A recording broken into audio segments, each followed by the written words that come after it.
দেই তো কৌতর দেই এদিকে আনো তুই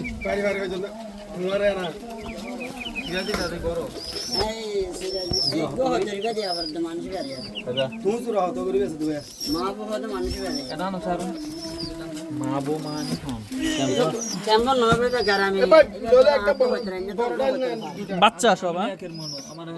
সৈকতের বাইতে আছে 2 জোড়া দামি 5000 টাকা দে মানুষই বেরিয়ে ওরা উড়াল দিতে পারতো না পারা না ভাইরি নরা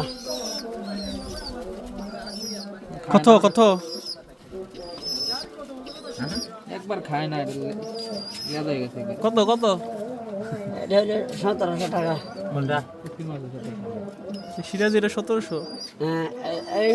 মা দিদি এসে আর একটা নদ দিয়াম বলতে এখানে লোক কারণ তলি বলছিল টাকা দিয়ে 200 টাকা আর 300 টাকা 400 টাকা ক্রক সিরা উনি রে একটা কত দিয়ে আমি সরিয়ে যেতে পারবো উনি গপ আমি পাইনি রোহিঙ্গা না বাঙালি আমি রোহিঙ্গা উনি আমার কত এরকম কত আনছিল ও আগে রেস্টার ক্যাম্প আছে